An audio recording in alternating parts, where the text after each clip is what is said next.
Phone 5, please. Good afternoon, Mr. Buffett and Mr. Munger. My name is Grant Morgan. I'm here from New York City. Earlier, you had acknowledged that it is a more difficult investment and business environment today than it was when you first started out.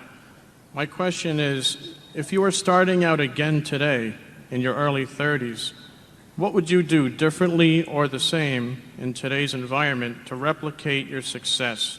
In short, Mr. Buffett, how can I make $30 billion? Start young. Charlie's always said that the big thing about it is we started building this little snowball on top of a very long hill. So we started at a very early age in rolling the snowball down. And of course, the snowball, the nature of compound interest is it behaves like a snowball of sticky snow. And the trick is to have a very long hill, which means either starting very young or living to be very old.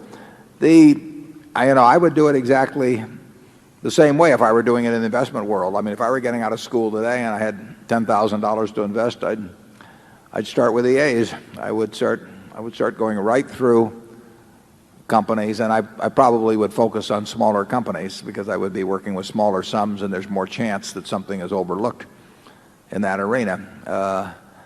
And as Charlie has said earlier, it won't be like doing that in 1951 when you could leaf through and find all kinds of things that just leapt off the page at you.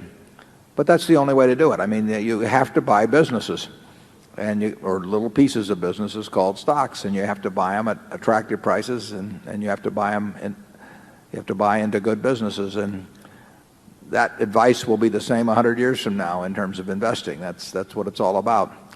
And you can't expect anybody else to do it for you. I mean, people will not tell you about wonderful little investments. It's not the way the investment business is set up.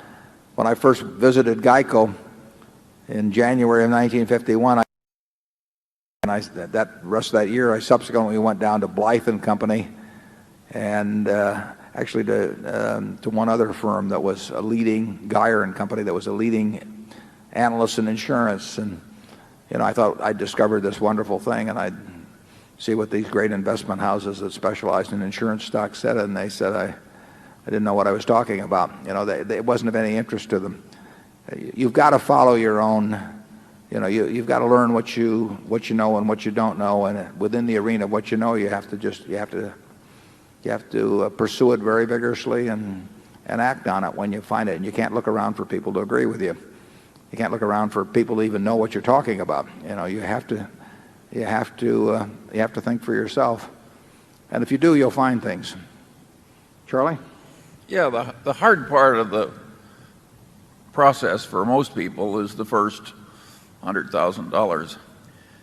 If you have a standing start at zero, getting together $100,000 is a long struggle for most people.